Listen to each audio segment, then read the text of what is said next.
Welcome back, brothers and sisters, to our amazing, fascinating discussion, Dawah Workshop. Reason just doesn't mean if I see it, I believe it. No. Actually, we believe many things from reason that we don't even see. Right? For example, who believes that they're going to have breakfast tomorrow, or that they're going to go to work tomorrow, or they're going to come here tomorrow? Who believes that? I'm not saying 100%, but who believes that they're going to come here tomorrow? None of you? Come on. I don't believe that. I'm sorry. I don't believe you. Unless you decided not to. Who believes they're going to come here tomorrow? Yeah? Most of you. Okay, based on what? Based on your schedule. Right? You could die. Of course you could die. Right? But so far, you've lived for how many years? 40 years. You haven't died yet. Have you got a heart disease? Have you got diabetes? Have you got some, real cause to think that tomorrow you're going to drop dead? You could do. It's possible. But generally, our reason leads us to believe that I'm going to be here tomorrow. Something could happen, but is it reasonable to believe you're going to be here tomorrow? Yes or no? Yes. Can you see it? No. So you don't have to see something to have a reason to believe it's going to happen.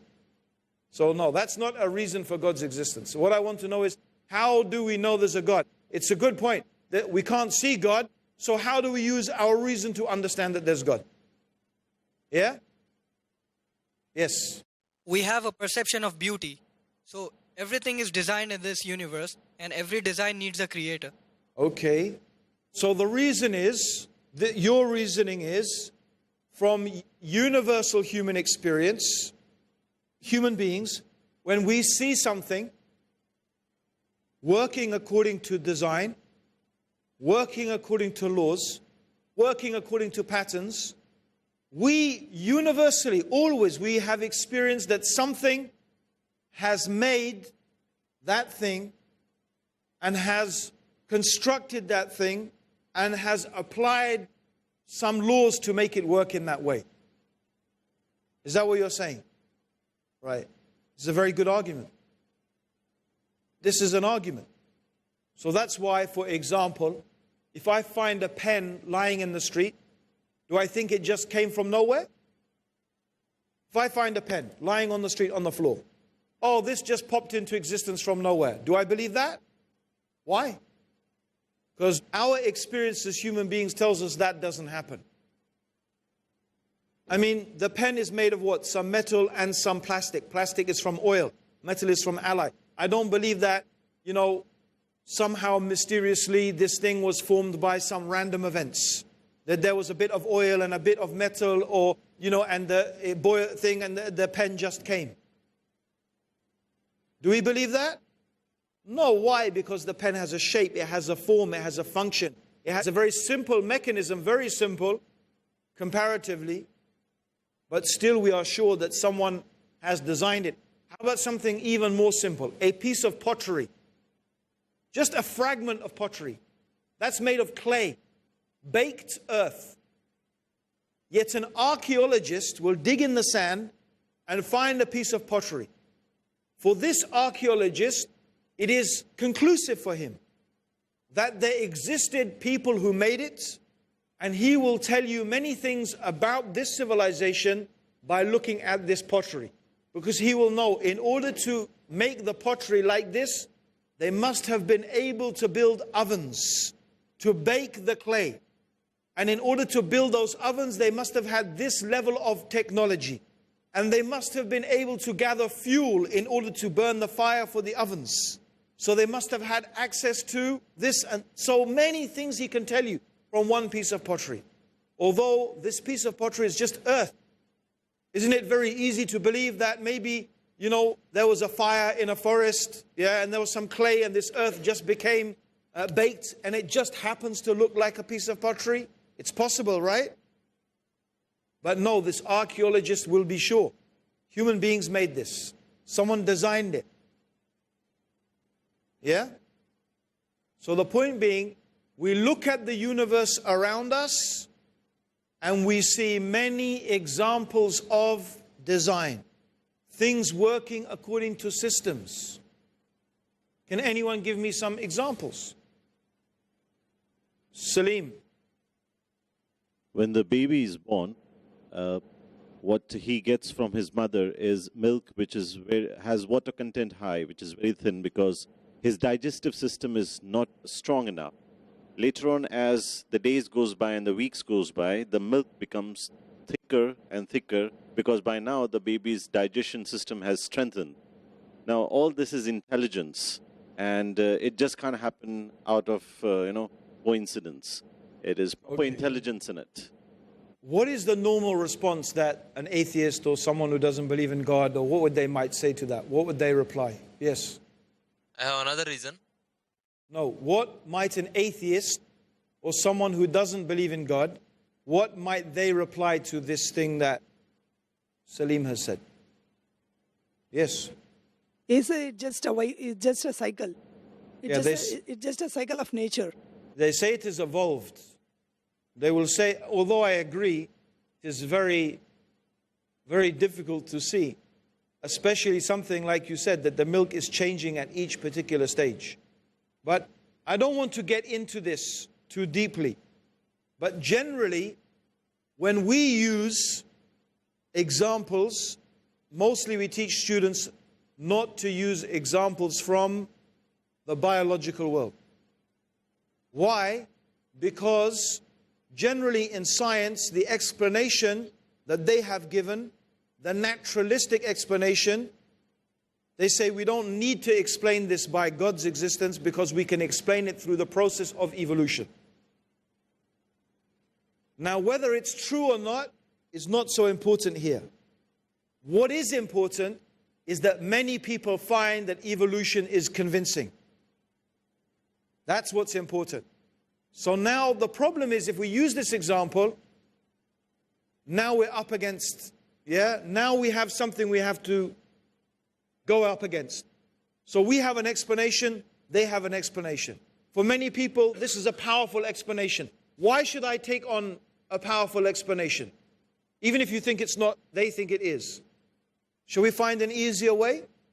Let's find something to talk about for which there is no powerful explanation. That's why we generally don't teach to use examples from the natural world. There are many examples. The camel, the termites, the birds. Even Allah gives these examples in the Quran. I am not saying these are not good examples. But the problem is, today, science has come up with this theory of evolution. Whether we believe it's powerful or not is not important here. Many people believe it's a powerful explanation. So either we can take on this theory full on, and by the way, in order to do that, you're going to need some scientific knowledge, you're going to need a lot more studies. We can do that, but no. This is about simple dawah. So let us find a way that, or let us find a subject and a topic for which they do not have a comparable explanation. Yeah? So where else can we see organization in the universe where there is no possibility for evolution to happen, yet the organization is amazing? Yes.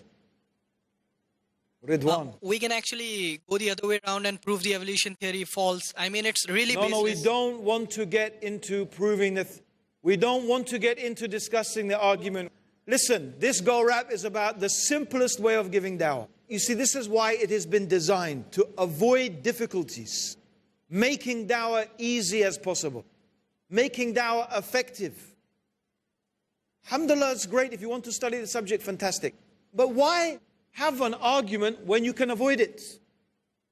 Yeah? Okay? I don't want to have the argument with you, but believe me, if I argued from the point of view of the evolutionists, I believe most of you will not know what to say. And I don't believe in it. So how about you meet someone who does believe in it, and they know more than me?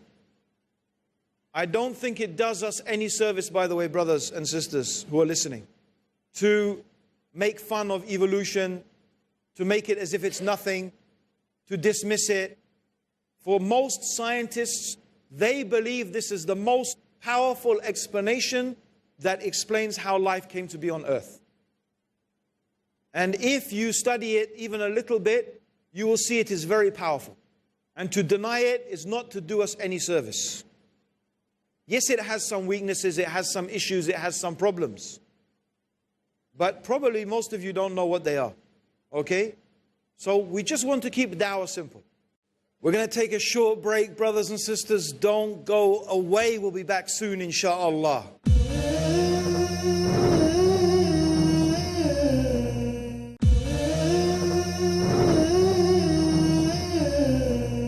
Welcome back, brothers and sisters, to our dawah workshop. If you study it even a little bit, you will see it is very powerful. And to deny it is not to do us any service. Yes, it has some weaknesses, it has some issues, it has some problems. But probably most of you don't know what they are. Okay? So we just want to keep dawah simple. So evolution is about biological life. How about some place where we find organization and it is not biological life? Yeah? Sujad, yes? Night and day at regular intervals. Huh? Night and day at regular intervals. Excellent. And planets in their orbits. Excellent. So what do we find? The alternation of the night and the day. The alternation of the night and the day. So as we know, the earth is spinning on its axis. And the earth, according to the heliocentric theory of the universe, the earth is going around the sun. How long does it take the earth to go around the sun? How many days? 365 days. Imagine the earth was going around the sun that quickly. Imagine a year was a second. Right? What would that do to our measurement of time? Imagine the earth was, we don't need to imagine. If the earth was as close to the sun as Mercury, would there be life on earth? Or if it was as far as even Jupiter, is it likely there would be life on earth? If you think about the size of the universe, the massive size of the universe, the fact that the earth is positioned at this optimal distance from the sun, that the size of the earth and therefore the gravitational pull on the things, the creatures that live on the earth, is optimal for life to exist. If the gravity was too strong, it would be very hard for life to exist. If gravity was too weak, it would be hard for life to exist. So the earth is just the right size. If it was spinning fast, so imagine a day was a second and a night was a second. Or imagine it was spinning so slowly that, say, like a day was like 30 years. So that means the sun will be shining on one part of the earth for 30 years. And the other part of the earth will be cold for 30 years. Do you think life would exist? Very unlikely. So doesn't this begin now to sound like a very finely tuned machine? How about the moon? The moon just happens to be at an optimal distance from the earth in order to regulate the tides of the ocean. What's the next biggest planet to us? Jupiter. I just learned this a few months ago. That if it wasn't for Jupiter and the size of Jupiter and the proximity of Jupiter to the earth, in other words, if Jupiter wasn't there and if Jupiter wasn't the size it was, the earth would be constantly bombarded by meteors and life would not exist. It just happens the gravitational effect of Jupiter pulls most of the meteors away from Earth. This is like a finely tuned machine, a precision instrument, optimal existence for life on Earth. This is much more complex than even this pen. You will never believe that a pen just happened by random events. So how about the condition of our Earth and the universe? And by the way, we can give many, many, many examples on the level of the universe and on even the level when we go to quantum mechanics. Similarly, we find truly amazing balance of forces so that everything is in the optimal condition in order for life to be able to exist. Now, here's my point. What makes more sense? That this has been organized by a creator or that it just was some random event? What makes more sense? Yeah, the first one. That there is intelligence behind it and that there is power behind it. Based upon what? Universal principles. So then I give my example of the mobile phone. If you found a mobile phone, and this is a very nice example. Use an example with people in your dawah. Show people, here's a pen. Here is my mobile phone. What if I found this in the desert? What if I just found this pen? Would you believe that it just came together like this? Most people say no. So then how about the universe? It's more complex. You can say, how about your mind? How about your eyes? You can, of course. I believe it's very powerful. I think it's ridiculous to imagine these things are a product of random events. Only if you meet someone who has a bit of knowledge and, you will get into this. They cannot say this about the planet. There's no evolution of the planets. There's no way for it to happen. They don't have an explanation. Okay? So this is what is normally called as the argument from design. It's still one of the most powerful arguments. Right? Even you find these top atheists like Richard Dawkins. He says, it looks like everything is designed. He agrees, it looks like it. He says, but it only looks like it. You think it's designed, but it's not really. But as one sheikh, he said, if it looks like a duck and it quacks like a duck, guess what? It's a duck. It looks like it's designed. It seems like it's designed. Well, why should we conclude anything else except that it's designed? Why would we want to conclude anything else unless you just don't want to believe it? Why not just take the most logical reason? Yes? So even these top atheists admit that the most obvious and logical explanation is the one they want to avoid. And all they can try and do is try to give reasons why it's less likely. The irony is, they can't even give good reasons why we should not believe in God. They can just say, oh, it's less likely because of this and this. That's all. They're just trying to reduce the probability. So, okay. So if it's from 100% to 90% to 80%, you want to go with the 20%? That doesn't make sense. Who would go with 20%? If I said, go on this aeroplane, there's a 20% chance of dying. Or 20% chance you will live. Only 20. 80% chance you die, 20% chance you will live. So 80% this aeroplane is going to crash. Who's going to go on the aeroplane? You, brother? He's just scratching his ear. Who's going to go? No one. Right? Most people would not do that. Yeah? Okay. So you see what I'm saying about the most reasonable argument. So has everyone understood the argument from design? It's very simple, very powerful. If that's all you can use with someone when you're talking to them, alhamdulillah, that's enough. Yeah? Let me give you another argument. It's also a very simple argument.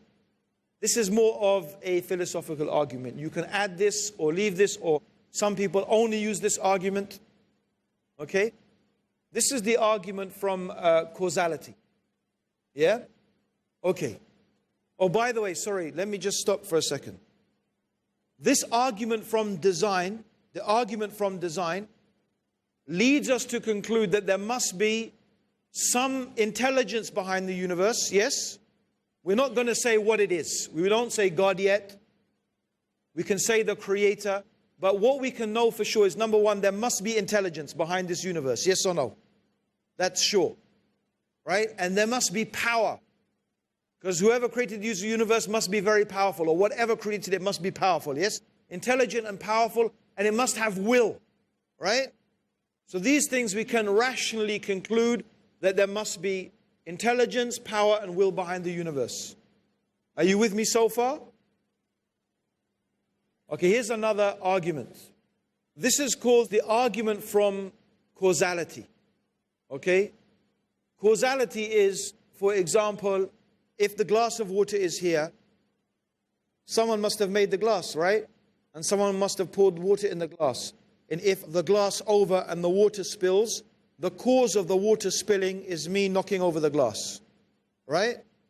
It's not a coincidence that I just move my hand, hit the glass, and the water spill. They're not connected at all, right? So this is causality. that we accept this, right? That my moving the hand and knocking the glass is the cause for the water to be spilled. Right? So this is causality. So, do we agree that everything that begins to exist has a cause? Can you think of anything that began to exist that was not brought into existence by something? Right? A car. Did a car begin to exist at some time?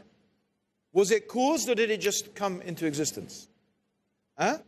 It was caused, right? So everything that begins to exist has a cause. The universe began to exist. So anyway, this today we can say is almost the consensus, if not the consensus of science. This is what they call Big Bang cosmology. Big Bang cosmology has pretty much shown that the universe began to exist. Right? So everything that begins to exist has a cause. The universe began to exist, so the universe must have a cause. Yeah? So what is the cause of this universe? Again, it's not hard for us to conclude that which caused the universe should be powerful and intelligent and have will for the reasons that we have stated. Okay? So these are two arguments that we can give for the existence of God. Why are there good reasons to believe that this universe has a creator? Has everyone got that? Can you practice it now? Yeah? You don't have to make all of these arguments. Make it very simple. Right? Just give the example of the mobile phone or the pen. 90% of people will find that enough. That's it for now, brothers and sisters. Don't forget to join us next time for Dawah Workshop.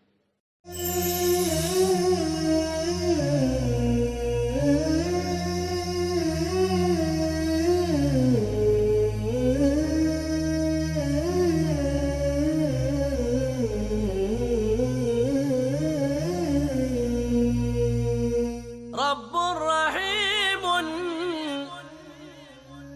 مشفق متعطف لا ينتهي بالحصر ما أعطاه